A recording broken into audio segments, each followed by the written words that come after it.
ملت تاجیک ملت فرهنگی مهمترین امکانات در 4 فصل سال برای سیر و سیاحت آزمون‌های جمهوریوی راهنمای جامعه خانه امید تاجیکان دنیا تاجیکستانی آزاد و صاحب اختیار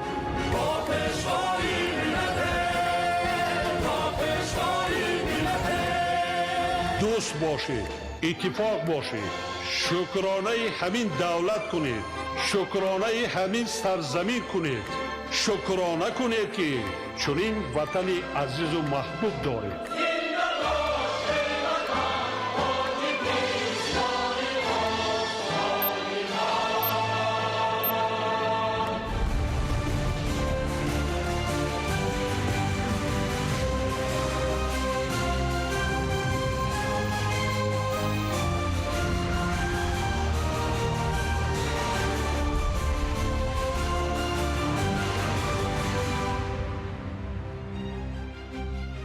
ассалому алайкум бинандаҳои гиромӣ. барномаи тилоотии ахборро манзури шумо менамоям бинандаҳои азиз. дар оғоз таваҷҷӯҳ намоед ба сархати хабарҳо. ҷонибдории ҷомеаи ҷаҳонӣ аз ташаббусҳои тоҷикистон. ҳамаи ин музаффариятҳо самараи истиқлолу озодии тоҷикистон буда нуфузу эътибори кишварамонро дар арсаи ҷаҳонӣ ба маротиб баланд бардоштааст. бунёдкорӣ дар кишвар вусъат меёбад. ҳадаф таъмини зиндагии шоиста ва истиқболи арзанда аз ҷашни 35-солагии истиқлоли давлатӣ. идомаи корҳои фармондадиҳӣ ҷиҳати ташвиқи истифодаи оқилона ва самараноки нерӯи барқ дар шаҳру ноҳияҳои кишвар. фаровонии маҳсулот аз хоки зархези меҳан. аз заҳмати деҳқон хони мо пурнеъмат мегардад. ҷамъоварии ҳосили сабзавот дар ноҳияи ҷайҳун. ҷамъоварии сабзӣ бо маром идома дорад. шарҳи ин ва дигар хабарҳо дар нашри муфассали барномаи тилоотии ахбор. бо шарофати истиқлоли давлатӣ ва талошҳои пайгиронаи пешвои миллат муҳтарам эмомалӣ раҳмон имрӯз давлати озоду соҳибихтиёри тоҷикистон дар арсаи байналмилалӣ соҳиби мақому манзилати шоистаро доро мебошад ва ҷаҳон аз иқдому tashabbusҳои сулҳуҷӯёнаву башардӯстонаи ҷумҳурии тоҷикистон пайваста ҷонибдорӣ менамояд. Tashabbusҳои глобалии ҷумҳурии тоҷикистон доир ба ҳалли мушкилоти вобаста ба обу иқлим ва пешгирӣ аз хатару таҳдидҳои терроризму ифротгароӣ дар сатҳи сайёра ҷонибдорӣ ёфта амалӣ мегарданд. ҳамаи ин музаффариятҳо самараи истиқлолу озодии тоҷикистон буда нуфузу эътибори кишварамонро дар арсаи ҷаҳонӣ ба маротиб баланд бардоштааст. мавзӯъро ҳамкорамон маъруфи назарзода пайгирӣ намудааст.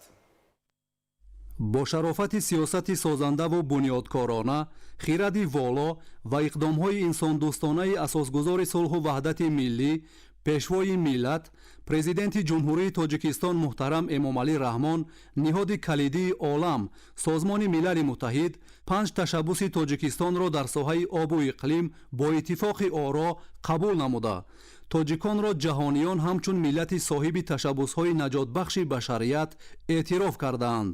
ташаббусҳои тоҷикистон дар самти пешгирӣ аз хатару таҳдидҳои замони муосир ба монанди терроризму ифротгароӣ низ аз ҷониби ҷомеаи ҷаҳонӣ ҳамовозии амиқ пайдо намудааст ва ҳамин буд ки доир ба пешгирии хатарҳои терроризму ифротгароӣ дар шаҳри душанбе солҳои 2018, 2019 ва 2022 ҳамоишҳои сатҳи баланди ҷаҳонӣ баргузор гардида ба боло рафтани имиҷи сиёсии тоҷикистон дар арсаи ҷаҳон мусоидат намудааст. бо шарофати истиқлолият ва иродаи қавии сарвари давлат, нуфузу эътибори тоҷикистон дар сиёсати байналмилалӣ ҳамчун давлати соҳибихтиёру мустақил ва дорои сиёсати хориҷии дурусту судовар баланд гардид. имрӯз тоҷикистонро дар ҷаҳон кишваре ки аз тамоми ақидаҳо ва ҳадафҳои гуманистии ҷомеаи башарӣ дар ҳамаи сатҳҳо пайгирӣ мекунад мешиносанд ва эҳтиром мегузоранд.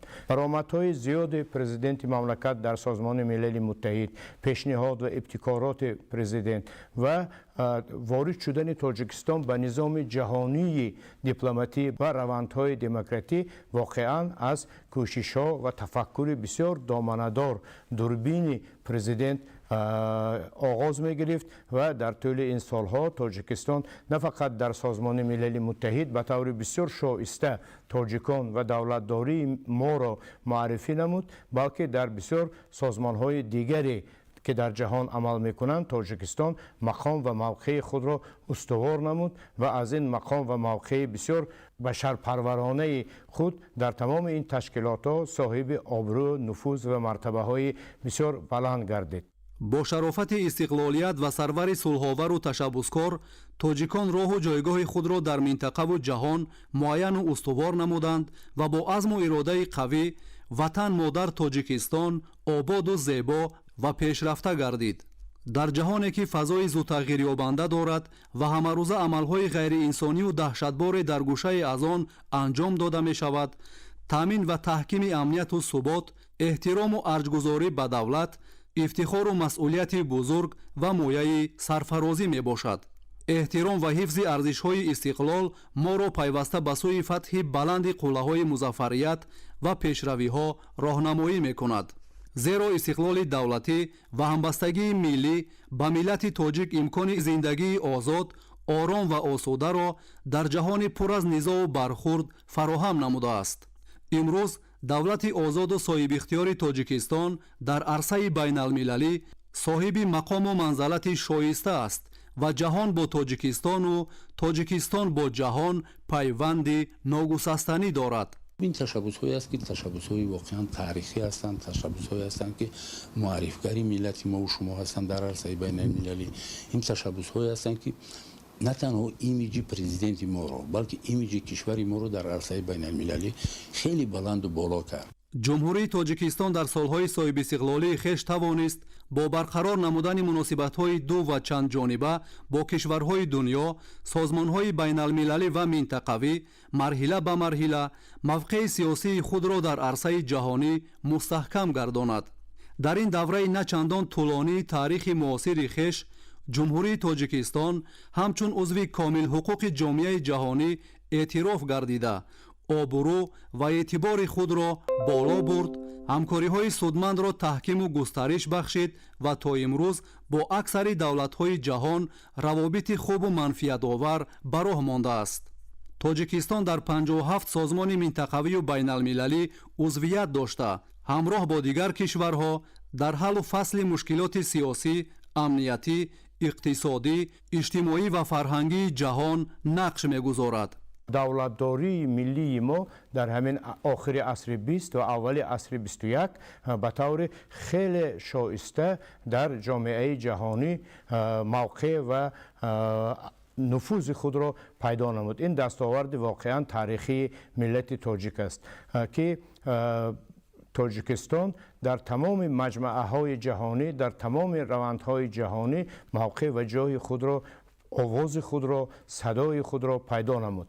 واقعا صدای پرزیدنت صدای ملت تاجیک بود که در پهنای جهان بسیار با افتخار، با غرور، با سربلندی و با ابتکارهای بزرگ سیاسی فرهنگی صدا داد. برگزاری چاره‌بینی‌های سطحی بلند بین المللی در پایتخت مملکت شهر دوشنبه نفوذ و اعتبار تاجیکستان را همچون مملکت تطبیق کننده و پیشبرنده دیپلماتیای آب در جهان به مراتب بالا برده است و توسط این تشبث‌های بی‌نظیر پیشوای ملت محترم امامعلی رحمان تاجیکان و تاجیکستان شهرتیار گردیدند.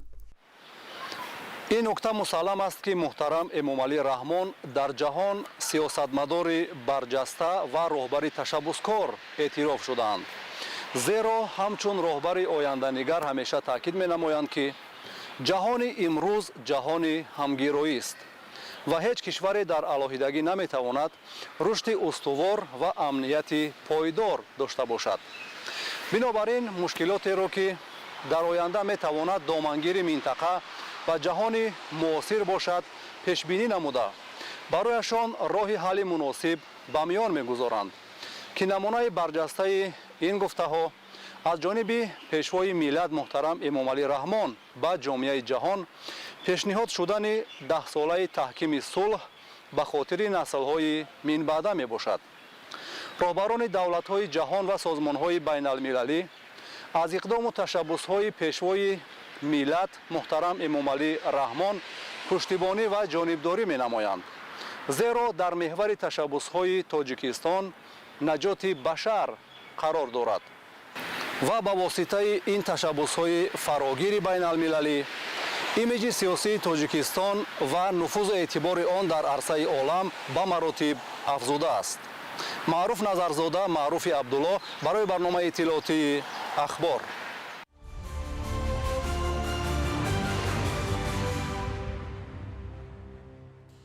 шахсони дорои имконияти маҳдуд ва ятимони кул ҳамеша зери таваҷҷӯҳ ва дастгириҳои доимии давлату ҳукумат президенти ҷумҳурии тоҷикистон пешвои миллат муҳтарам эмомалӣ раҳмон қарор доранд. имрӯз тӯҳфаҳои пешвои миллат муҳтарам эмомалӣ раҳмон ба чанд нафар шахсони дорои имконияти маҳдуд дар корхонаи навтаъсиси ҷамъияти дорои масъулияти маҳдуди Файзнур ТВ-и шаҳри Истаравшан тақдим гардид. тафсилоти бештар дар гузориши ҳамкоронамон.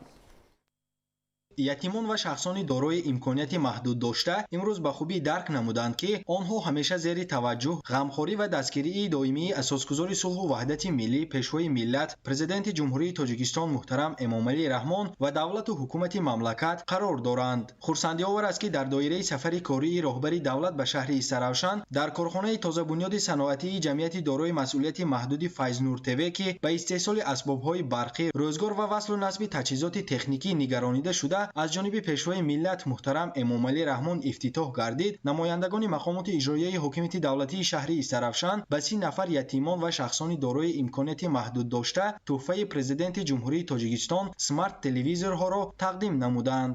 зимни супоридани тӯҳфаи роҳбари давлат таъкид карда шуд ки дасти кӯмак дароз намудан ба ятимону бепарасторон ва шахсони дорои имконияти маҳдуд дошта аз хислатҳои наҷиб ва сиёсати ятимпарваронаи пешвои муаззами миллат муҳтарам эмомалӣ раҳмон ба шумор рафта, ҳукумати ҷумҳурии тоҷикистон сарпарастии ятимону ашхоси дорои имконияти маҳдуд доштаро бардошти худ гирифта то ба ҳаёти мустақилона қадам ниҳодану барои ба таълиму тадрис машғул шудани ин қишри ҷомеа ҳама гуна шароити созгорро фароҳам меоварад. дар партави сиёсати инсонгароёна ва дурбинонаи асосгузори сулҳу ваҳдати миллӣ пешвои миллат муҳтарам эмомалӣ раҳмон таҳсил менамоям. ман ифтихор мекунам ки дар шуои меҳру падаронаи ҷаноби олӣ зиндагӣ мекунам. миннатдории худро ба асосгузори сулҳу ваҳдати миллӣ пешвои муаззами миллат президенти ҷумҳурии тоҷикистон муҳтарам эмомалӣ раҳмон мерасонам. ваъда медиҳам ки мактабро бо баҳои хубу аъло хатм намуда барои халқу ватани хеш содиқона хизмат намоям. тақдими тӯҳфаи пешвои миллат муҳтарам эмомалӣ раҳмон дар зеҳни наврасони имрӯз ширкат дошта маротибаи дигар собит сохт ки ятимон ва наврасону ҷавонони имконияташон маҳдуд таҳти назорати доимии давлат ва ҳукумати мамлакат қарор доранд. мақомоти иҷроияи ҳокимияти давлатии шаҳри Истаравшан низ дар пайравӣ ба сиёсати хиратмандона ва дастуру ҳидоятҳои роҳбарияти олии мамлакат бобати донишандозӣ, кор бо технология ва аз худ намудани забонҳои хориҷӣ аз тамоми имкониятҳои муосир истифода бурда бо ин васила ояндаи ин қишри ҷомеаро дурахшон бунёд месозанд. фирдавс умарзода, мазбут бобозода, орзу маъруфзода, шаҳри Истаравшан, ахбор.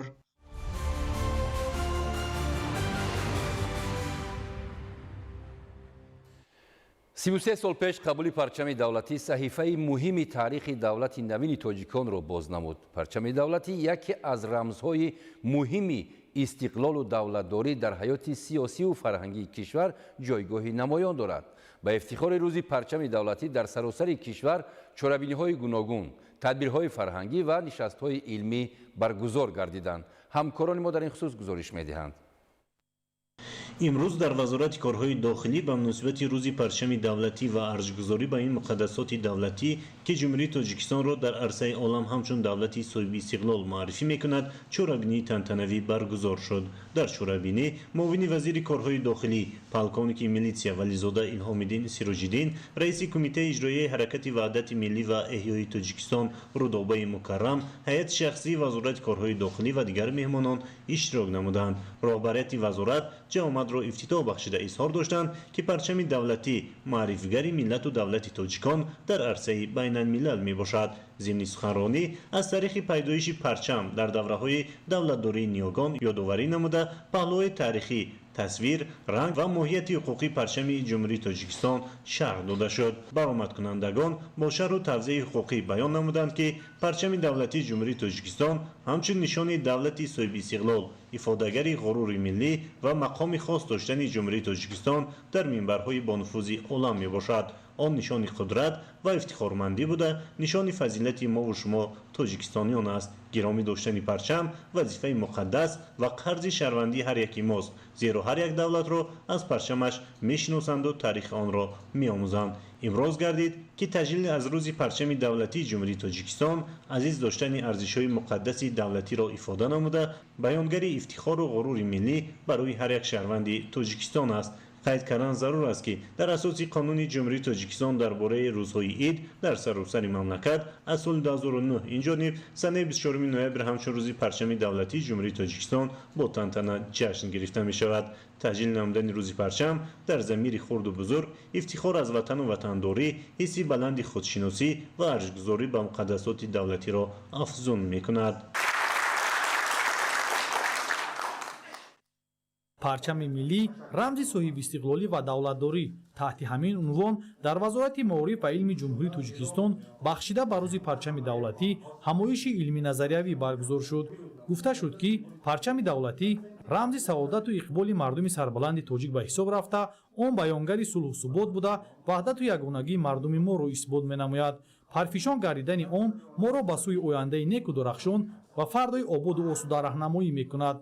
از صحیفه‌های تاریخی پرغناوت خلق تاجیک برمی‌آید که یکی از پرچمبرداران نخستین خلق تاجیک کوای آهنگر بوده است که برای برهم زدن پایه جبر و بیدادی و به دست آوردن آزادی و استقلال تلاش و مبارزه برده است. پرچم در طول صدساله‌های زیاد مویه افتخار و غرور گذشتگان ما بوده، در خطر رمز و ارکان دولتداری آنها مقام و منزلت خاصه داشته است. گفته شد در همایش معروضچیان همچنین دایر به تاریخی پرچمداری تاجیکان، پرچم دولتی رمز خودشناسی و دولتداری ملت تاجیک و همسال این سخنرانی نموده تاکید داشتند که پرچم ملی افاده‌گری هویت ملی و منبع تربیت شهروندی بوده، احترام به آن یکی از پایه‌های استوار جامعه متمدن است.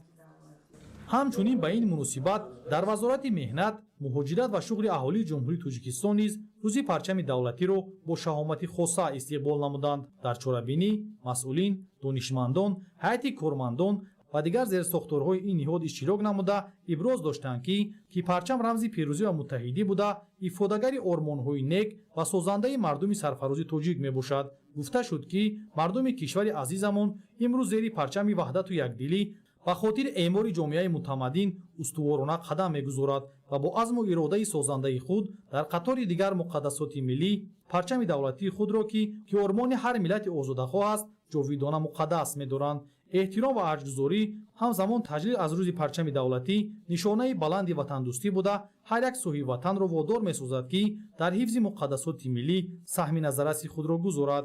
چاره‌بینی با افتخار روز پرچم دولتی در وزارت مهنت، مهاجرت و شغل اهالی با اندیشه‌های سازنده و وطن‌دوستانه اشتراکداران خاتمه یافت. بخشیده به روز پرچم دولتی در کمیته تلویزیون و رادیو نزد حکومت جمهوری تاجیکستان همایش تنتنوی برگزار گردید. در چاره‌بینی مسئولین و کارمندان ساحه اشتراک نمودند. ضمن برگزاری چاره‌بینی ابراز گردید که پرچم ملی ما تاریخی بای و رنگینی چندین هزار ساله دارد. تاریخ ثابت نموده است که قوم‌های آریایی در جهان یکی از اولین‌ها شده آیین پرچمداری را به وجود آوردند. تجلیل جشن پرچم دولتی از زمره جشن‌های میباشد که امروز سیمای تاجیکستان را همچون دولتی صاحب استقلال با فرهنگ و صاحب تمدن در جهان معرفی می‌سازد. با تاکید اشتراکچیان چاره‌بینی در قطار دیگر رمزهای مقدس ملی، ارزش‌گذاری به پرچم دولتی و به جا آوردن احترام آن قرض وجدانی هر یک شهروند تاجیکستان و هر یک تاجیک است. پرچم دولتی نشان بقای دولت، وحدت و یگانگی، هویت ملی و بهترین وسیله تربیت نورسان و جوانان در روحیه افتخار و دولتداری ملی و حفظ ارزش‌های تاریخ و فرهنگی تاجیکان میباشد. در کمیته کار با جوانان و ورزش نزد حکومت جمهوری تاجیکستان روز پرچم دولتی جمهوری تاجیکستان را با شکوه و شهامت خاصه تجلیل نمودند. در چاره‌بینی نمایندگان ساختارهای دولتی جوانان فعال، ورزشکاران و دیگر شخصان رسمی اشتراک داشتند. تجلیل روز پرچم دولتی که با ابتکار پرزیدنت جمهوری تاجیکستان پیشوای ملت محترم امامعلی رحمان همه ساله 24 نوامبر گذرانیده می شود برای مردم کشور بینظیر و ارزشمند می باشد. پرچم دولتی تاجیکستان 24 نوامبر سال 1992 در اجلاسیه 16 تقدیرساز شورای عالی جمهوری تاجیکستان قبول گردیده این صحنه تاریخی همه ساله از جانب ساکنان مملکت با افتخار و صمیمیت خاصه تجلیل کرده می شود. در قسمت دیگر چاره‌بینی برنامه‌های گوناگون فرهنگی، نمایش ورزشکاران و سخنرانی‌های تنتنوی دایر شد که به این تدبیر فرهنگی شکوه دیگر بخشید. امروز در خدمات ضدانحصاری نزد حکومت جمهوری تاجیکستان با مناسبت روز پرچم دولتی چاره‌بینی ایدانه برگزار گردید. در جریان جمع آمد تاکید کرده شد که پرچم دولتی همچون رمز مقدس دولتداری ملی نقش مهم در تحکیم وحدت جامعه و حفظ منفعت‌های ملی دارد. در جریان چاره‌بینی تاریخ پرچم دولتی، مرحله‌های تشکل آن و موقع پرچم در ارزش‌گذاری به ارزش‌های ملی معروضه‌ها کرده شد. تاکید نمودند که احترام و رعایت رمزهای دولتی مخصوصاً از جانب جوانان کفیل ثبات، وحدت جامعه و معرفی شایسته تاجیکستان در عرصه بین‌المللی میباشد. چاره‌بینی در روحیه احترام به رمزهای دولتی، بالا بردن خودشناسی ملی و تحکیم حس مسئولیت وطندوستی جنببست گردید. روز پرچم دولتی در خدمات گمرک نزد حکومت جمهوری تاجیکستان با هویت بلند از دستاوردهای ملی تجلیل گردید. در این روز با اشتراک فعالانه از جانب کارمندان خدمات گمرک معروضه‌های جالب کرده شد. تاکید گردید که رنگ‌های لیوان افاده‌گری تمام تاریخ تمدن مردم و آینده درخشان است که در عموم مردم را اتحاد نموده است. باید گفت که پرچم یکی از مقدسات ملی بوده، افاده‌گری عنصرهای ارزشمند تاریخی، میراثبر ارزش‌های فرهنگی و اخلاقی، معنوی، علمی و رکن‌های دیگری موجودیت تمدن باستانی است. پرچم دولت معاصر تاجیکان رمز قدرت و توانایی و تشبس‌های سازنده ارزیابی شد. در همایش تنتنوی پرافشانی پرچم بیانگر هویت، رمز دولتداری، یگانگی خلق سرزمین رو به رشد معنی داد گردید. ذکر شد که پرچم دولتی سیمای سیاسی کشور ما را در سطح جهانی معرفی نموده، تجسم کننده مقصد و مرام نیک مردم صلح آفر و تشبسکار است. این است که امروز مردم سربلند تاجیک نشان صداقت را بلند برداشته از درخش رنگ و جلوه زیبای آن افتخار میکنند. این رمز ملی به مظهر میهن پرستی تبدیل یافته، مردم و مخصوصا نورسان و جوانان را با هویت بلند در اطراف خود متحد مینماید و حس وطندوستی هر فرد جامعه را بیشتر گردانیده امید را به آینده نیک اعتمادناک مینماید. همین طریق روز پرچم دولتی در خدمات گمرک نزد حکومت جمهوری تاجیکستان با افتخار و سرافرازی چون نمونه دستاوردهای بی‌نظیر متنتن تجلیل شد. پرچم دولتی جمهوری تاجیکستان تجسمگر هویت ملی. تحت همین عنوان با استقبال روز پرچم دولتی جمهوری تاجیکستان در دانشگاه ملی تاجیکستان همایش علمی و نظریوی برگزار گردید. تاکید شد که پرچم رمز هویت، اتحاد ملت آزاده تاجیک و نشان برجسته وطن مقدس و صاحب استقلال تاجیکستان می باشد. پرچم چون رمز دولت مستقل تاجیکستان نشانه صاحب اختیاری و یگانگی افتخار مردم کشور بوده در اجلاسیه 16 شورای عالی جمهوری تاجیکستان 24 نوامبر سال 1992 قبول شده است. در ادامه همایش ابراز گردید که پرچم دولتی در ردیف دیگر مقدسات ملی کنستیتوسیا، نشان دولتی و سرود ملی یکی از رکن‌ها و رمزهای دولتداری بوده از هستی ملت و دولت واحد شهادت می‌دهد. امروز در تمام شهر و ناحیه‌های مملکت میدان‌های موجودند که ستونپایه پرچم دارند و در آنها پرچم دولتی تاجیکستان جلوه‌گر بوده. شهروندان در آنجا استراحت و محفل‌های فرهنگی برگزار می‌نمایند. بنیاد میدان‌های نو پرچم دولتی و پرافشان‌کنی این رمز دولتی در شهر و ناحیه‌های مملکت با دستگیری و توجه راهبر دولت مربوط بوده، جهت بلند شدن خودشناسی و خودآگاهی مردم مساعدت می‌نماید. در آخر گفته شد که هر یک شهروند تاجیکستان وظیفه‌دار است پرچم دولتی را احترام نماید و به این رکن مقدس ارج گذارد، زیرا ارج گذاری به مقدسات ملی این احترام به ملت و دولت خویش می باشد. бахшида ба рӯзи парчами давлатии ҷумҳурии тоҷикистон имрӯз дар маркази таҳия нашр ва муомилоти китобҳои дарсӣ илмӣ ва методии вазорати маориф ва илми кишвар чорабинии идона баргузор гардид. дар ҷараёни ҳамоиш масъулин кормандон ва мутахассисони соҳаи таълим иштирок намуданд. дар оғоз таъкид карда шуд ки парчами давлатӣ ҳамчун рамзи муқаддаси миллии тоҷикон ва шиносномаи истиқлолият барои баланд бардоштани худшиносии миллӣ ва тақвияти ҷаҳонбинии шаҳрвандӣ аҳамияти хоса дорад. зикр гардид ки эҳтироми рамзҳои давлатӣ хусусан парчам яке аз унсурҳои муҳими тарбияи насли оянда мебошад. масъулони марказ иброз доштанд ки ин ниҳод ҳамчун муассисаи асосии таъминкунандаи муассисаҳои таълимӣ бо китобҳои дарсӣ ва маводи илмӣ методӣ барои бозтоб намудани таърихи рамзҳои миллӣ аз ҷумла парчами давлатӣ дар китобҳои таълимӣ масъулияти ҷиддӣ дорад. ин иқдом ба ташаккули ватандӯстӣ ва боло бурдани маърифати хонандагон мусоидат мекунад. дар доираи чорабинӣ кормандон гузоришҳо пешниҳод намуда мавқеи парчами давлатӣ дар барномаҳои таълимӣ ва китобҳои дарсӣ шарҳ дода шуд. дар анҷом барои фаъолият ва саҳми арзанда дар рушди корҳои илмӣ методӣ ва тарғиби арзишҳои миллӣ ба чанд тан аз кормандони марказ сипосномаҳо тақдим карда шуд. дар донишгоҳи давлатии данғара таҳти унвони парчами давлатӣ рамзи истиқлол ва ҳуввияти миллӣ ҳамоиши илмӣ доир карда шуд. ин ҳамоиш ки бахшида ба рӯзи парчами давлатӣ роҳандозӣ гардид, дар он намояндагон аз академияи миллии илмҳои тоҷикистон ва ҳайати устодону донишҷӯён иштирок доштанд.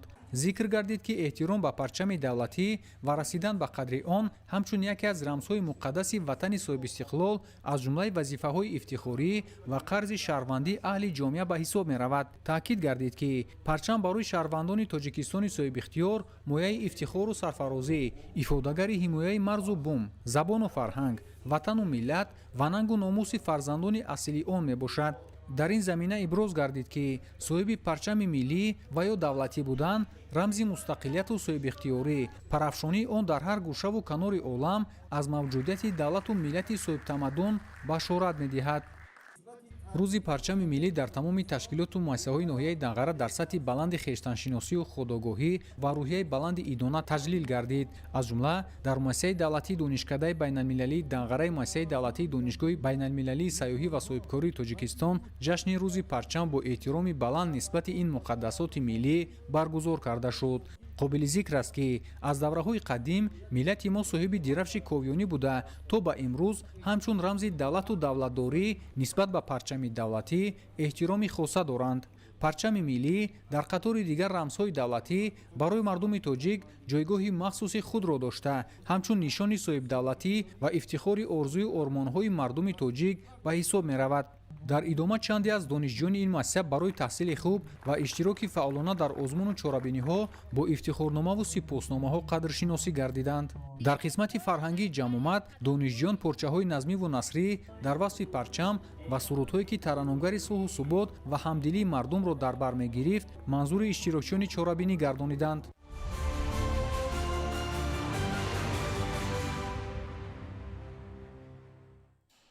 дар ноҳияи мир саид алии ҳамадонӣ ба ифтихори истиқбол аз ҷашни 35-солагии истиқлоли давлатӣ аз бунёди 323 иншооти гуногун таъиноти нақшагузорӣ шуда то кунун 348 иншоот ифтитоҳ гардидааст ки аз нақшаи пешбинишуда барзиёд мебошад.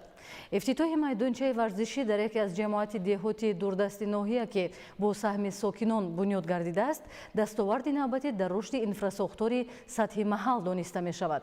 тафсилоти бештар дар гузориши Олим Носирзода.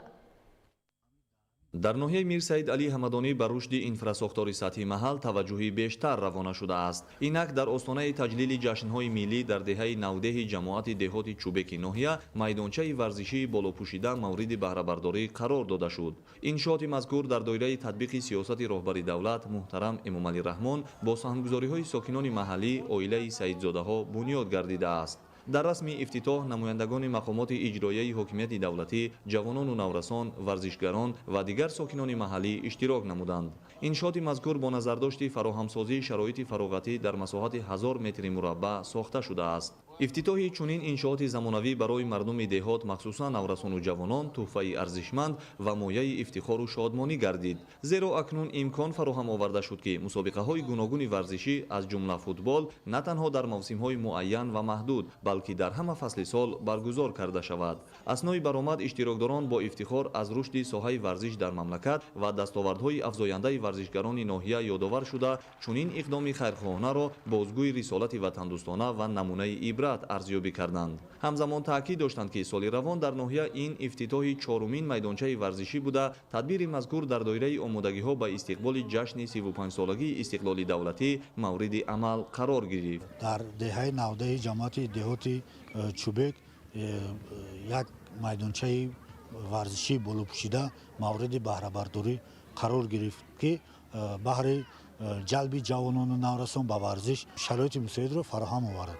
бахшида ба ҷашни 35-солагии истиқлоли давлатии ҷумҳурии тоҷикистон дар ноҳияи Мир Саид Алӣ Ҳамадонӣ майдончаҳои варзишии мавриди баҳрабардорӣ қарор мегирад. дар ноҳияи Мир Саид Алӣ Ҳамадонӣ 197 майдончаи варзишӣ, 31 толори варзишӣ, як маҷмӯаи варзишӣ ва 3 варзишгоҳ фаъолият менамоянд. ташаббускори асосӣ дар бунёди ин майдончаи варзишӣ сокини ноҳия Гулбиби Шералиева дониста мешавад. бо ҳидояту раҳнамоиҳои ин модари 80-сола ва дастгирии фарзандон маблағи барои сафари ҳаҷ пасандоз кардаашро дар ободониҳои ноҳия сарф намуданд. фарзандон ки ҳамагӣ соҳиб маълумоту дар соҳаҳои гуногуни давлатӣ фаъолияти натиҷабахш доранд, муваффақиятҳои кориву комёбиҳои хешро аз ризогиву дуои неки модар дарёфтанд. пеш аз ҳама дар доираи ҳамон дастуру супоришҳои асосдори солу ваҳдати миллӣ пешвои миллат президенти ҷумҳурии тоҷикистон муҳтарам Эмомалӣ Раҳмон ки мардум бояд барои созандагию ободкори диёри азизи худ камари ҳиммат банданд. моро модар доим чун падарамон насиҳат мекунад ки барои ободонии ин кишвар бояд саҳми муносиби худро гузошт. маҳз бо ташаббус бо пешниҳоди модари азизи мо ки имрӯз хостанд ки ба ҳаҷи фарзӣ нараванд, барои ободонии ҳамин кишвар ба мо фарзандон супориш доданд ки як ободониеро барои ҳамин кишвари азизамон амалӣ созем ва дар доираи ана ҳамин ташаббус, ана ҳамин бигем ки ҳидоятҳои модари бузургвори мо имрӯз ҳамин майдончаи варзиширо сохта онро ба мардуми ин се деҳоте ки барбабар ҳастанд, деҳоти навдеҳ ва чӯбеку чолабкамар мо онро ҳадя кардем. дар оянда ин амалҳо низ боз ҳам зиёдтар хоҳад шуд. бо амалисозии чунин иқдомҳои хайрхоҳонаву созанда дар ободонии як гӯшаи диёр саҳми назаррас гузоштанд. падари хонадон Саидзода ҳамроҳ солҳои тӯлонӣ дар мақомоти иҷроияи ҳокимияти давлатӣ ва соҳаи илму маориф фаъолияти шоиста нишон дода, ҳамчун омӯзгор шогирдони зиёдеро дар роҳи ватандӯстӣ тарбия намудааст. бо нишони қадршиносӣ ҳоло муассисаи таҳсилоти миёнаи умумӣ рақами 19 деҳаи чӯбек ба номи ӯ номгузорӣ шудааст. ҳамзамон аз ҷониби фарзандони оила ба хотири ободонии маҳалли худ дар ҳудуди ҷамоати деҳоти чӯбек равшаннамоии кӯчаҳои деҳот дар масофаи 3 километр амалӣ карда шуд. бо дарки эҳсоси баланди ватандӯстӣ татбиқи ҳадафҳои дигар низ дар назар дошта шудааст. дар маросими ифтитоҳи майдончаи варзишӣ инчунин лоиҳаи иншооти дигари бунёдшаванда ҳамоми замонавӣ ки дар шафати ҳамин майдонча сохта мешавад муаррифӣ гардид. طبق هدف و لایحه پیش بینی شده انشاءات مذکور در عرفه جشن 35 سالگی استقلال دولتی به استفاده داده می شود. عالم ناصرزاده خورشید نادرخان، ناحیه میر سعید علی حمدانی، اخبار.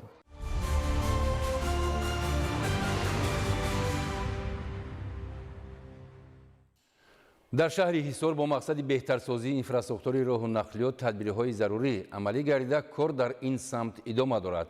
از جمله در جماعت دهات سامانی شهر راه اهمیتی محلی داشته پوره منفرش گردیده و این وسیله مشکلات موجوده در این سمت برطرف گردید. گزارش همکاران ما. این راه اهمیتی محلی دارد، اما برای باشندگان دهه غیرت‌آباد جماعت دهات سامانی شهر حصار و همسایه دهه‌های آن مهم و در روزگار آنها نقش ارزنده دارد، زیرا این یگانه مسیر است برای پیوست دهه با مرکز جماعت و شهر حصار. خوب نبودن اینفراستراکچور و با معیارها جاودان نبودن راه مشکلات چندین ساله باشندگان این دهه دانسته میشد. قبلا خصوصا در فصل‌های بارانی برای مردم مشکلات زیاد ایجاد میکرد. اکنون با یک اقدام و تشبث وطندوستانه راهی مذکور با سهم صاحبکاران هموار و پره اسفالت‌پوش گردید. یعنی اتفاقی و دست جمعی ساکنان باعث حل مشکلات در این سمت گردید و به آن نقطه گذاشته شد. پره اسفالت‌پوش شدن راه نه تنها شرایط زندگی ساکنان را بهتر می‌کند، بلکه برای رشد فعالیت اجتماعی و اقتصادی دهه نیز زمینه‌های نو فراهم می‌آورد. бояд гуфт ки ин ҳама корҳои созандагӣ ба истиқболи ҷашни бузурги миллӣ 35-солагии истиқлоли давлатӣ рӯй даст гирифта шуд ва аз он ҷумла роҳи мазкур низ яке аз бандҳои нақшаи чорабиниҳои ҷашнӣ дониста мешавад.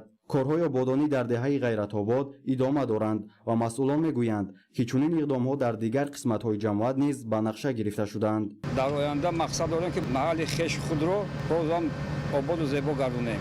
бунёду навсозии иншооти соҳаи маорифу тандурустӣ ва таъмини инфраструктур дар самти варзишу сайёҳӣ низ аз тадбирҳоеанд ки то истиқболи солгарди истиқлоли давлатӣ амалӣ гардида ҳоло кор дар ин самт бо нерӯи тоза ҷараён дорад.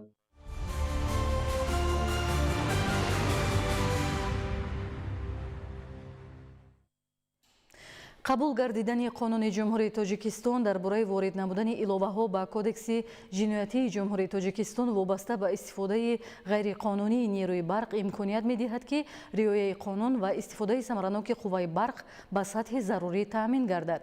имрӯз кормандони мақомоти ҳифзи ҳуқуқ дар ҳамкорӣ бо масъулони ширкати барқии Помир Энерҷӣ иҷрои ҳар банди ин қонунро сармашқи кори худ қарор доданд ва талош доранд қарздорӣ ва талафоти нерӯи барқро дар вилоят ҳарчи бештар коҳиш диҳанд.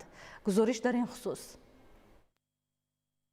ҷумҳурии тоҷикистон дар роҳи таъмини пурраи истиқлолияти энергетикӣ қадамҳои устувор гузошта ваз дар ин самт сол то сол беҳтар гардида баҳри таъмини пурраи аҳолии кишвар ба қувваи барқ дар ҳамаи фаслиҳо аз тарафи ҳукумати кишвар чораандешӣ шуда истодааст.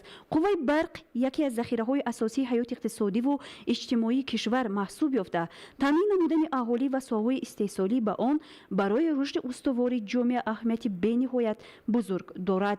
бинобар ин истифодаи самаранок ва қонунии он яке аз талаботи муҳими сиёсати давлатӣ мебошад. ҷиҳати кам кардани талафоти қувваи барқ масъулони соҳаи ширкати барқии пайваста чораандешӣ намуда аз солҳои аввали фаъолият таъминоти муштариёнро бо таҷҳизоти замонавии ченкунии сарфиёти барқ зери назорати қатъӣ қарор дода дар миқёси вилоят зиёда аз 37948 ҳисобкунакҳои нави электронӣ васл шуданд. чунин тарзи кор имконият фароҳам овард ки ҳодисаҳои истифодаи ғайриқонунии қувваи барқ аз тарафи муштариён пешгирӣ карда шуда ба коҳиш додани сатҳи талафоти қувваи барқ мусоидат намояд. самти дигари пешгирӣ аз талафоти барқи ҷорӣ намудани системаи билингӣ дар ширкати Помир Энерҷӣ мебошад. тибқи нақша одатан дар санаи якуми ҳар моҳ аз ҷониби нозирони барқ тариқи паксҳо нишондодҳо ба системаи билингии маркази ширкат ворид мегарданд ва ҳамзамон тариқи SMS паёмак ба муштариён расонда мешаванд. аз аввали солҳои фаъолият ва бахусус баъди ба тасвиб расидани иловаҳо ба кодекси ҷиноятҳои ҷумҳурии тоҷикистон дар бораи ба ҷиноят кашидани шахсоне ки ба истифодаи ғайриқонунии қувваи барқро медиҳанд ширкат корҳоро дар ин самт ҷонок намуда дар айни замон аз ҷониби ширкат чӣ дар сар идораи ширкат ва чӣ дар комплексҳои энергетикии минтақавии он дар шаҳри Хорух ва Навоии вилоят гурӯҳҳои корӣ таъсис дода шуда байни мардумон байни сокинон корҳои фаҳмондагиро ба роҳ монда истода ҳастанд. дар дуздии барқ ворид намудани тағйирот ба кодекси ҷиноятии ҷумҳурии тоҷикистон ва муқаррар намудани ҷавобгарии ҷиноятӣ барои истифодаи ғайриқонунии қувваи барқ амали саривақтӣ ва зарурӣ мебошад ки ба ҳифзи манфиатҳои давлат ва ҷомеа равона мешуд. ҳайд кардан ба маврид аст ки дар ҳудуди вилояти мухтори кӯҳистони Бадахшон ҷамъияти савумии кушодаи Помир Энерҷӣ ҳамчун истеҳсолкунандаи асосии қувваи барқ ба ҳисоб рафта аҳолӣ корхона ва муассисаҳои ҳудуди вилоятро бо истифода аз 12 нерӯгоҳҳои барқии обӣ ва нерӯгоҳҳои офтобӣ бо қувваи барқ таъмин менамояд. имрӯзҳо сокинони вилоятро нерӯгоҳи барқии обии Хорух воқеъ дар шаҳри Хорух ва нерӯгоҳи обии барқии Помир-1 воқеъ дар ноҳияи Шуғнон бо нерӯи барқ таъмин месозанд. ин нерӯгоҳҳои барқӣ низ борҳо таъмиру азнавсозӣ гардида бо барномаҳои муосири аское ва билингӣ таъмин буда имрӯзҳо фаъолияти босамар доранд. бояд гуфт ки бо рушди саноат ва истеҳсолот ва афзоиши аҳоливу коргоҳу корхонаҳо инчунин муассисаҳои гуногун талабот ба нерӯи барқ солтосол рӯ ба афзоиш дорад. Аз ин рӯ ширкати барқи Помир Энержи дар асоси дастуру супориш пешвои муаззами миллат муҳтарам Эмомалӣ Раҳмон ва барномаҳои ҳукумати ҷумҳурии Тоҷикистон дар нақша дорад ки дар деҳоти дурдаст дар бунёди нерӯгоҳҳои миёнаҳаҷм ва хурдҳиссагузорӣ намояд ва баъди пешгирӣ аз ҳуқуқ вайронкунию қонуншиканӣ дар соҳаи энергетика тамоми кӯшишро ба харҷ диҳанд.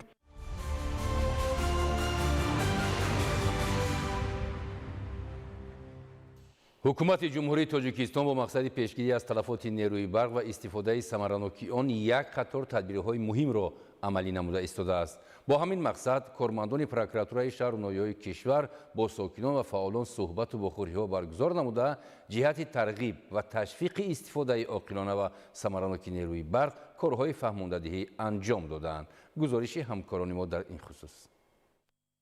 дар ноҳияи синои шаҳри душанбе бо иштироки кормандони мақомоти прокуратура, масъулини шабакаҳои барқ, нозирони минтақавӣ дар нуқтаҳои нерӯдиҳандаи нақлоти барқи вохӯрии корию фаҳмондадиҳӣ баргузор гардид. зимни вохӯрӣ вобаста ба санадҳои меъёрии ҳуқуқӣ, соҳаи энергетика ва истифодаи нерӯи барқ, инчунин пешбурди корҳои фаҳмондадиҳӣ бо аҳолӣ дар ҳар оила ва баланд бардоштани фарҳанги истифодаи нерӯи барқ аз ҷониби истифодабарандагони ин нуқтаҳо ибрози назар карда шуд. гарчанди пардохти маблағи барқ аз ҷониби соҳибони нақлиёти барқӣ ба таври ғайринақдӣ сурат гирад ҳам дар самти ҳуҷҷатгузорӣ ва риояи санадҳои додугирифт норасоиҳо мушоҳида мешавад. масъулини прокуратураи ноҳияи Сино бо таъкиди риояи қатъии қонунгузорӣ ва иҷрои ӯҳдадориҳо ҳамчунин сокинонро ба иҷрои дастуру ҳидоятҳои роҳбарияти олии мамлакат дар самти сарфаву сариштакорӣ ва пешгирӣ аз талафоти барқ даъват намуданд. мо оиди корҳои фаҳмондадиҳӣ дар самти дуруст истифода бурдани нерӯи барқ, сари вақт пардохт кардани ҳаққи истифодаи нерӯи барқ ва аз асбобҳои камасраф истифода бурдани нерӯи барқ ҳамарӯза дар якҷоягӣ бо кормандони прокуратураи ноҳияи Сино дар тамоми ташкилоту муассисаҳо корҳои фаҳмондадиҳӣ бурда истодаем. бо назардошти он ки истифодаи энергияи барқ дар тамоми соҳаҳои иқтисодиёт ва иҷтимоиёт рӯз ба рӯз меафзояд, бояд ба самаранок ва мақсаднок истифода бурдани он аҳамияти ҷиддӣ дода шавад. таъкид шуд ки рушди босуръат ва истифодаи технику технологияи муосир моро водор месозад ки дар тамоми зинаҳо аз ҷумла истеҳсол, интиқол, тақсимот ва истифодаи барқ тадбирҳои иловагӣ андешем. маҳз ин масъала буд ки аз ҷониби прокуратураи ноҳияи Синои шаҳри Душанбе бо сокинони маҳаллаҳои ноҳия ва намояндагони касбу кори гуногун пайваста чунин корҳои фаҳмондадиҳӣ сурат мегирад. با مقصد تحکیم کارهای فهماندهی جهت استفاده باسمر، عاقلانه و صرفه‌کارانه نیروی برق طبق نقشه چاره‌بین‌های پروکراتورای ولایت ختلان در شهر باختر و شهر لیوکند فعالیت خود را تقویت بخشیده سلسله ملاقات و چاره‌بینی‌های مقصدناک را در این سمت به راه مانده است. با این مقصد گروه‌های کاری مقامات پروکراتور سفربر گردیده با ساکنان، فعالان محلی، نمایندگان کسب و کار گوناگون و کارمندان ساختارهای دخلدار صحبت و واخوری‌های فهماندهی برگزار نمودند. این واخوری با هدف بلند برداشتن معرفت اهالی درباره درست استفاده قوای برق، راه ندادن به استفاده غیرقانونی آن، پیشگیری تلفات و احتیاطکاری هنگام استفاده تجهیزات برقی راه اندازی شدند. ضمن صحبت‌ها مسئولین تاکید نمودند که استفاده نادرست و خودسرانه نیروی برق پیوست‌شوی به خطهای برقی به آگاهی با استفاده گرفتن تجهیزات فرسوده یا غیر استانداردی و سرباری زیادتی به شبکه‌ها می‌تواند باعث قطع گردیدن برق، صدمه‌های تکنیکی را به میان آورد. در رفت برگزاری واخوری‌ها ابراز گردید که تحلیل‌های پروکوروری نشان می‌دهد که نوابسته از برگزاری صحبت واخوری‌ها و کارهای فهماندهی در بعضی از محله‌ها مشاهده می‌گردد که برخی از شهروندان هنوز هم تجهیزات کهنه، ناخیل‌های فرسوده و وسایل خودساخت را استفاده می‌برند که این می‌تواند سبب اساسی سرباری، کوتاه‌شوی و قطع گردیدن تأمینات برق گردد. ساکنان در جریان واخوری مسئله‌های گوناگون از جمله راه‌های کم کردن صرفه قوای برق را به میان گذاشته از کارمندان پروکراتور توضیحات مفصل و توصیه‌های عملی گرفتند. ابراز گردید که استفاده تجهیزات کم مصرف، نظارت هر روزه حالت اسباب‌ها و مناسبت احتیاطکارانه به قوای برق می‌تواند به کم شدن خراجات و استفاده ثمرناک نیروی برق مساعدت نماید. дар фарҷоми вохӯриҳо масъулин таъкид карданд ки ҳар як истифодабаранда бояд дар самти истифодаи нерӯи барқ масъулиятшинос бошад, зеро риояи меъёрҳои бехатарӣ ва сарфакорӣ на танҳо ба манфиати шахсӣ, балки ба манфиати тамоми ҷомеа равона шудааст.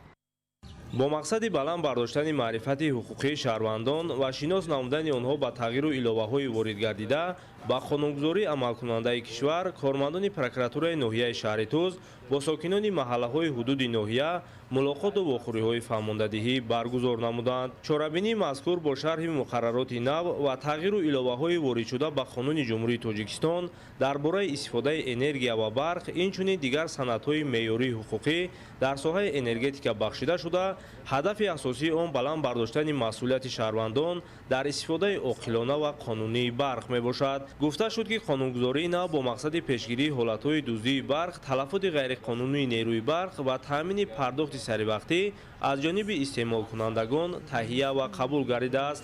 аз ин рӯ шаҳрвандон бояд ба таври доимӣ қоидаҳои истифодаи барқро риоя намуда, дар ҳолати ошкор намудани вайронкунии қонун ба мақомоти дахлдор иттилоъ диҳанд. прокуратураи ноҳияи шаҳри Туз ҳолати риоя ва иҷрои қонунгузории барқро дар давоми 10 моҳи соли 2025 дар ҳудуди ноҳия мавриди санҷиш ва таҳлил қарор дод. дар ин давра ҷиҳати гузарондани санҷишҳои прокурорӣ 2 адад парвандаҳои ҷиноятӣ бо моддаи 319-347 оғоз карда шуда, баъди тафтишоти пешакӣ ба суд ирсол карда шуд. ҳамзамон дар ҷараёни чорабинӣ кормандони прокуратура таъкид намуданд ки пайвастани ғайриқонунӣ ба шабакаҳои барқ, тағйир додани ҳисобкунакҳо ё халал расонидан ба кори онҳо тибқи қонун ба ҷавобгарии маъмурӣ ва ҳатто ҷиноятӣ кашида мешавад. дар идомаи вохӯрӣ ба сокинон фаҳмонида шуд ки тағйиру иловаҳои нав, инчунин ҷиҳати ҳифзи ҳуқуқ ва манфиатҳои истеъмолкунандагон, боло бурдани сатҳи хизматрасонӣ аз ҷониби ширкатҳои энергетикӣ ва таъмини истифодаи самараноки нерӯи барқ равона гардиданд. сокинон аз баргузории чунин мулоқот изҳори миннатдорӣ намуда, таъкид карданд ки тозафаҳмии ҳуқуқӣ ва иттилоънокии мардум дар мавриди қонунҳои амалкунанда нақши муҳим дар пешгирии қонуншиканӣ ва беҳсозии муносибатҳои иҷтимоиву иқтисодиро дорад. онҳо инчунин аз кормандони прокуратура дар бораи тартиби муроҷиат ва ҳифзи ҳуқуқҳои шаҳрвандӣ саволҳо дода, ҷавобҳои мушаххас гирифтанд. кормандони прокуратураи ноҳияи шаҳри Туз изҳор доштанд ки чунин мулоқоту корҳои фаҳмондадиҳӣ минбаъд низ пайваста дар маҳаллаҳои гуногуни ноҳия баргузор мегардад, то сатҳи маърифати ҳуқуқии шаҳрвандон баланд бардошта шавад ва ҳамкории мутақобилаи ҷомеа бо мақомоти ҳифзи ҳуқуқ тақвият ёбад.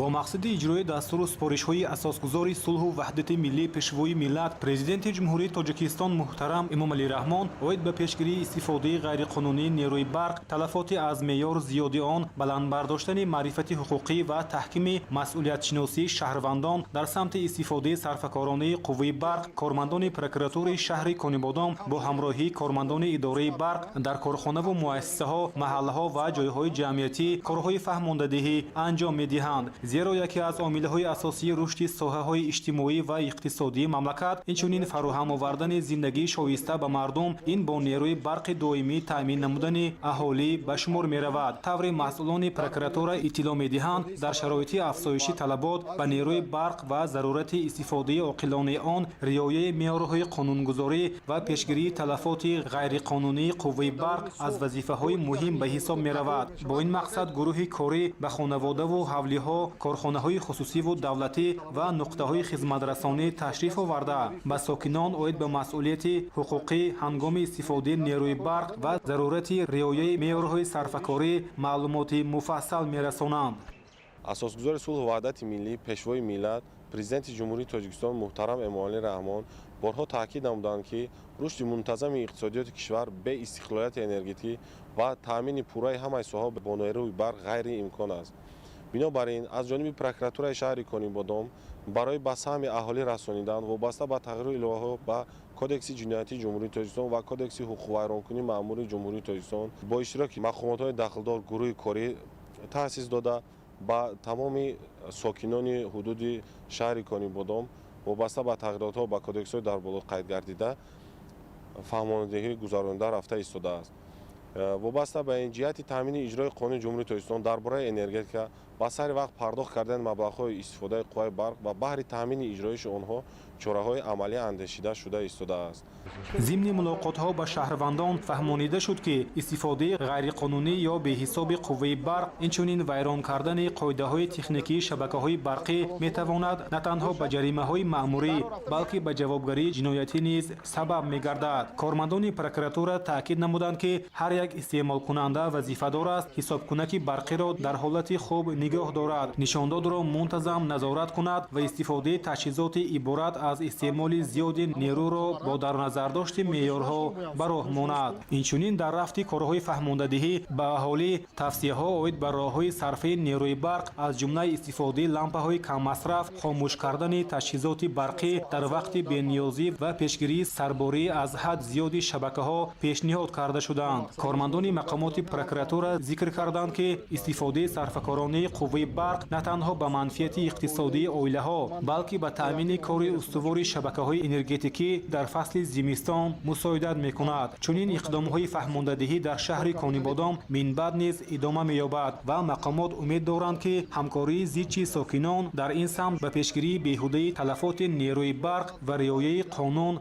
مساعدت خواهد کرد. پیشگیری نمودن صرفه بیهوده و بی‌موقع از جانب برخی شهروندان، آشکار گردیدن حالت‌های زیادی غیرقانونی استفاده بردن نیروی برق، تصرف مبلغ‌های ساحه به اساس عوض کردن حسابکنک‌های برقی از نشاندادی واقعی کم نشان دادن حجم قرضداری مشتری و به این مانند کمبودی‌ها با مشکلات حل طلبی ساحه تبدیل یافته است. این تاکیدها ضمن ملاقات نمایندگان مقامات پروکراتورای ناحیه شهر نو با کارمندان تشکیلات و اداره‌های گوناگون ذکر گردید. همچنین نمایندگان مقامات پروکراتورای ناحیه در بازارها و یک چند مرکزهای سودا با تاجران اوید به صرفه‌کارانه استفاده بردن نیروی برق صحبت نمودند. گفته شد که دوام 10 ماه سال جاری ضمن گذراندن سنجش‌های پروکوروری نسبت 2 نفر کارمند شبکه‌های برق ناحیه و 1 نفر مشتری برای ویران کردن طلبات قانونگذاری کشور در سمت استفاده نیروی برق پرونده‌های جنایتی ترتیب داده شدند. غیر از این در رفت سنجش‌های پروکوروری 51 حالتی از جانب کارمندان کارخانه و تشکیلات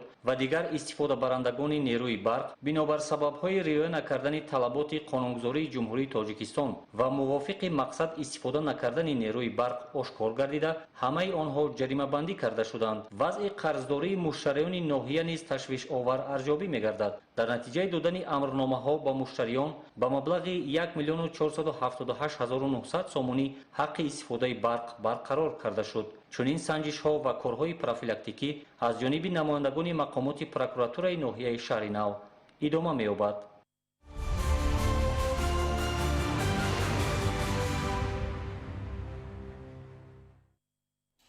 فراوانی محصولات و زندگی осудаи сокинони ноҳияи ҷайҳун натиҷаи меҳнати содиқона ва дилбастагии мардум ба ҳар ваҷаб хоки ҳосилхези диёр аст.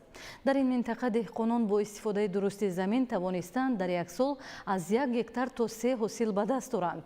ин раванд на танҳо сабаби истеъмоли аҳолиро бо сабзавоту мева, полезӣ ва дигар маводи ғизоӣ таъмин менамояд, балки шароити зиндагии мардумро сол аз сол беҳтар мегардонад. шарҳи бештар дар таҳияи Гулчеҳра Саттор.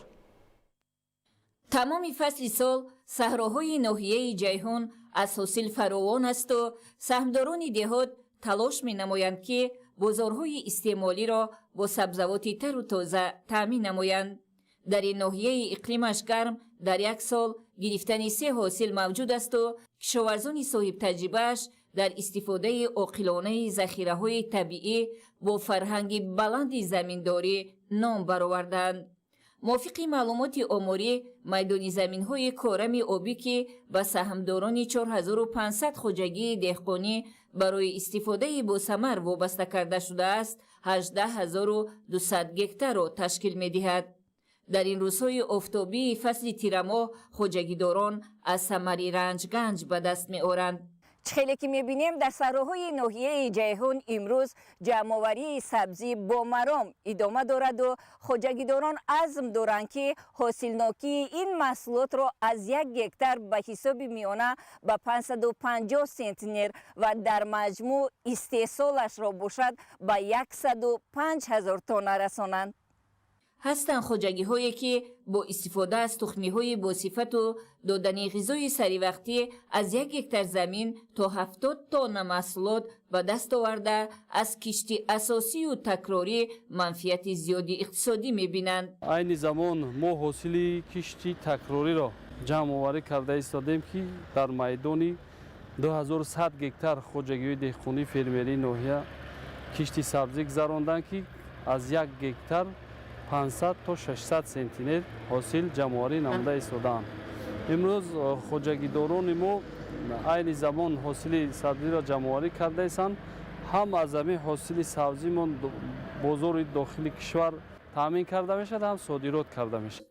имрӯз соҳибкорон аз сари замин маҳсулоти истеҳсолкардаи деҳқонро харидорӣ намуда дар сардхонаҳо нигаҳдорӣ ва дар ҳолати зарурӣ пешниҳоди харидорон мегардонанд. соҳибкороне ки омада харидор ҳастанд, сабзии ноҳияи ҷайҳунро мегиранд, бештар ба давлатҳои Қазоқистон, Федератсияи Россия содирот мекунанд. ҳам нарх ҳам барои деҳқонон бисёр муносиб аст. 1 сомон ва 1 сомону 20 дирам, 1 сомону 40 дирам хоҷагидорон аз сари замин ҳамин сабзиро ҷамъоварӣ намуда фурӯхта истодаанд. деҳқонони чашмикордони ин ноҳия дар қисми дигари заминҳо пиёз кишт намуда барои дар фасли баҳор бо сабзавоти барвақтӣ таъмин намудани бозорҳои дохилӣ нигоҳубину парваришашро аз рӯи меъёр ба роҳ монда бо истифода аз обҳои худҷорӣ барои нашъунамои дуруст ва баландбардоштани маҳсулнокии зироату гирифтани самари бештари иқтисодӣ ҳамаҷониба талош менамоянд. шароити табиӣ ва хоку оби зархези диёр ба сокинонаш имкон медиҳад ки аз истифодаи босамари замин ин боигарии асосии давлат рӯзгори ободу зиндагии шоиста дошта бошанд.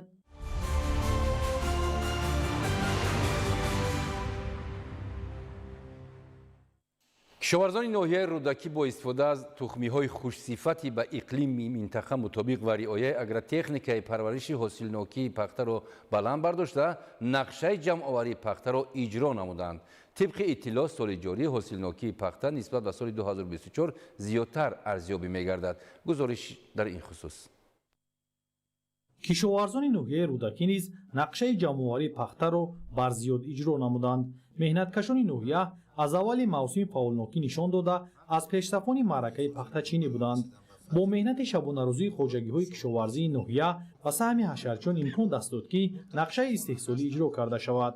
бо мақсади иҷроиши барзиёди ҷамъоварии пахта бо иштироки намояндагони мақомоти иҷроияи ҳокимияти давлатии ноҳияи рӯдакӣ чорабинӣ баргузор гардид. таъкид гардид ки иҷрои нақшаи ҷамъоварии пахта далели заҳмати шабонарӯзӣ, масъулиятшиносӣ ва садоқати сокинони ноҳия мебошад. инчунин баромадкунандагон иброз намуданд ки соли равон ҳосилнокии миёна аз ҳар гектар замини кишти пахта нисбат ба соли 2024 зиёд арзёбӣ гардидааст. кишоварзони ноҳияи рӯдакӣ сар ба нақшае ки дар пеши худ монда буданд дурнамои истеҳсоли пахта дар соли 2025 сарбаландона иҷро шуд. қобили зикр аст ки дар ноҳия ҳамагӣ 211 гектар майдони кишти пахта кишт карда шуда буд ки пурра нақша зиёда аз 101% иҷро гардид ва вобаста ба ин нигоҳ накарда аз боду ҳавои мусоид истифода бурда, яъне пахтаҳои боқимондаро супорида, бо боварии комил метавон гуфт ки нақшаро барзиёд то манам охири ҳамин моҳа мо иҷро менамоем. раванди ҷамъоварии пахта дар ин минтақаи аграрӣ идома меёбад, зеро ҳанӯз дар саҳро пахта боқӣ мондааст. идома ёфтани фасли тирамоҳ ба кишоварзон ва сокинони ноҳияи рӯдакӣ имкон медиҳад ки то аввали сардиҳо ҷамъоварии ҳосили пахтару саривақт ва беталаф ба анҷом расонанд. тухмии хушсифат кафили гирифтани ҳосили дилхоҳро таъмин менамояд. аз ин рӯ кишоварзони ноҳияи рӯдакӣ бо истифода аз тухмиҳои хушсифати ба иқлим мутобиқ ва риояи агротехникаи парвариш ҳосилнокии пахтаро афзоиш дода дар таъмини корхонаҳои саноатӣ бо ашёи хом нақши муассир мегузоранд. дар фарҷоми чорабинӣ ба чинакчиёни беҳтарин ва нафароне ки дар иҷрои ҷамъоварии пахта нақши муҳим гузоштаанд бо ифтихорнома ва сипосномаҳои мақомоти иҷроияи ҳокимияти давлатии ноҳияи рӯдакӣ қадрдонӣ гардиданд.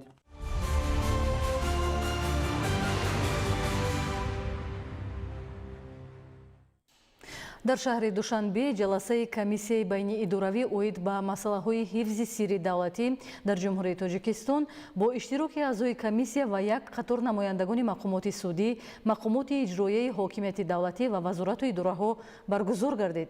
маълумоти бештар дар гузориши меҳроби абдусаттор. ҷаласаи комиссияи байниидоравӣ оид ба масъалаи ҳифзи сирри давлатӣ дар ҷумҳурии тоҷикистон бо иштироки аъзои комиссия ва як қатор роҳбарони мақомоти судӣ, мақомоти иҷроияи ҳокимияти давлатӣ ва вазорату идораҳо баргузор гардид.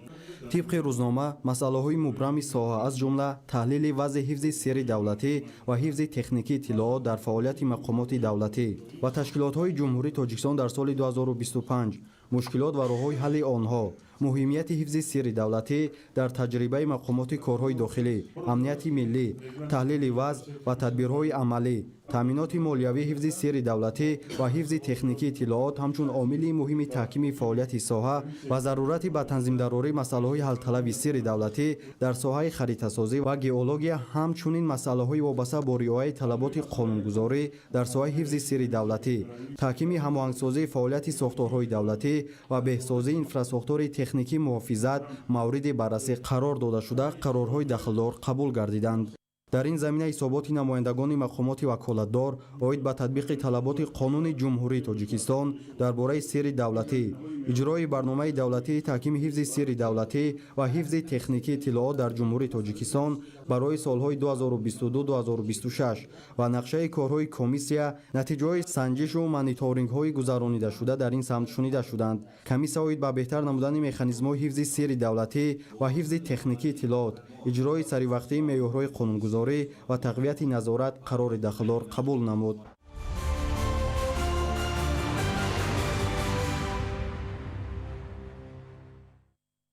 дар шаҳри душанбе бо ибтикори палатаи ҳисоби ҷумҳурии тоҷикистон ва дар ҳамкорӣ бо шарикони рушд, натиҷаҳо ва дастовардҳои марҳилаи аввали лоиҳаи ташаббуси ҷаҳонии масъулиятшиносии мақоми олии аудит барои солҳои 2023-2025 муаррифӣ гардиданд.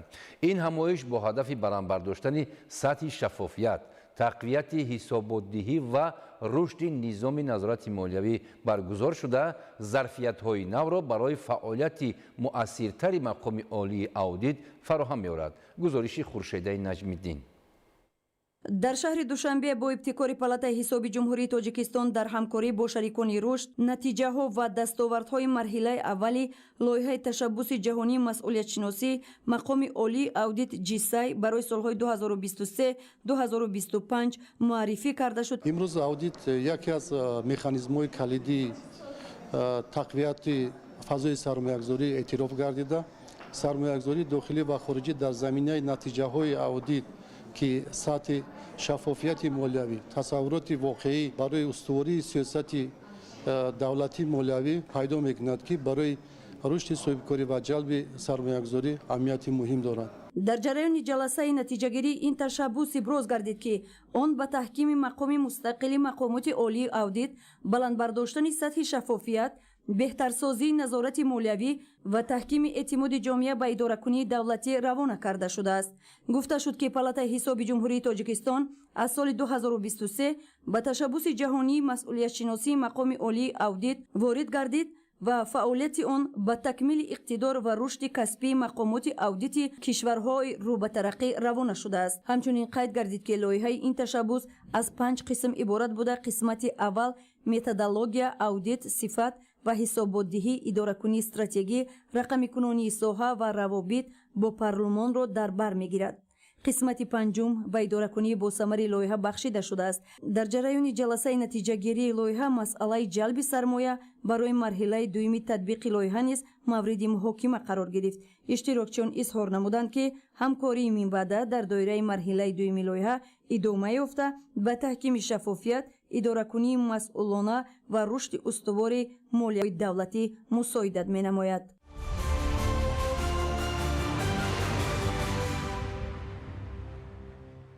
дар китобхонаи миллии тоҷикистон семинари миллӣ оид ба таҳким ва сабзгардонии занҷираҳои арзиши маҳсулоти ғайричӯбии ҷангал дар тоҷикистон баргузор гардид, ки дар кори он ташкилотҳои байналмилалӣ, коршиносон ва мутахассисони соҳа ширкат варзиданд. гузориш дар ин хусус.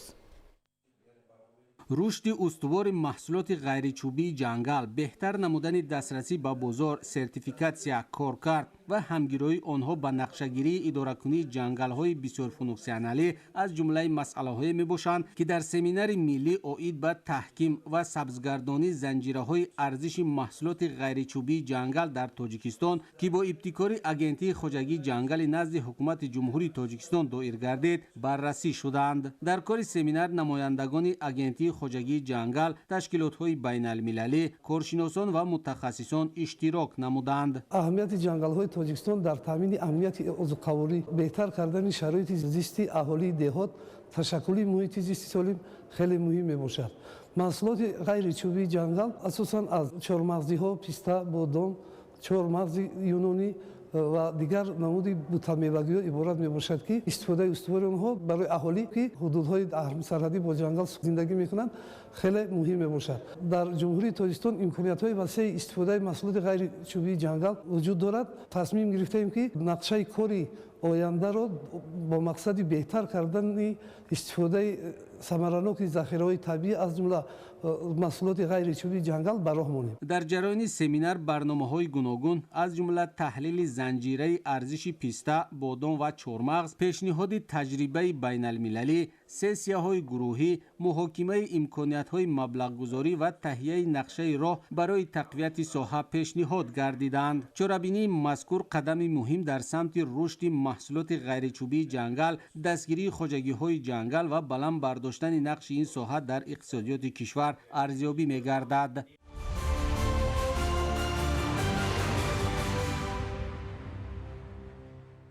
در شهر دوشنبه یکی از مسابقه‌های با نفوذ قطعه‌ای جام آسیا اید به جودو بین نورسان و جوانان 2025 جریان دارد که تا 23 نوامبر ادامه می‌کند. برگزاری چنین چرابینی‌های سطح قطعه‌ای در تاجیکستان موقع روزافزونی ورزش ملی، انفراستراکتور معاصر ورزشی مملکت و توجه پیوسته رهبریت دولت را بر رشد جسمانی و ورزش افاده می‌کند. این همچنین امکانیت می‌دهد که ورزشگران جوان تاجیک از رقیبان سطح بلند تجربه خوب آموزند. گزارش رحمتشاه عابد. رمزی است که در روزهای تجلیل پرچم دولتی جمهوری تاجیکستان در قصر تنیس و مجموعه نمودهای آبی شهر دوشنبه دو مسابقه باشکوه بین‌المللی برای دریافت جام آسیا اید به جودو بین جوانان و نورسان آغاز گردید. این چهاربینی باشکوه دوام 4 روز دوام می‌کند. در مسابقه 600 نفر ورزشگران از 6 مملکت، جمهوری تاجیکستان، جمهوری قزاقستان، جمهوری ازبکستان، جمهوری قرقیزستان، جمهوری آذربایجان و یک دسته از فدراسیون بین‌المللی جودو IJF اشتراک دارند. در رقابت فینالی وزن تا 66 کیلوگرم که امیدوار کننده بود، محمد ادیناشویف از تاجیکستان با اصول کمربندی حریف را به دوشانه هوا داده با امتیاز یپن سرفراز گردیده سومین مدال طلای جام آسیا را به خزینه ورزشی کشور آورد. با شرافت این نتیجه او سرود ملی صدا داده پرچم دولتی جمهوری تاجیکستان پرافشان گردید که باعث افتخار هر یک فرد وطندوست مملکت می باشد. در روز اول رقابت‌های جام آسیا منتخب تاجیکستان 3 مدال طلا به دست آورد که این نتیجه ارزنده در جام آسیا محسوب می‌یابد. با نشانه طلای محمد ادیناشوف ما گزارش را از رقابت‌های از روز اول مسابقه بین‌المللی برای دریافت جام آسیا بین نورسان به انجام می‌رسانیم.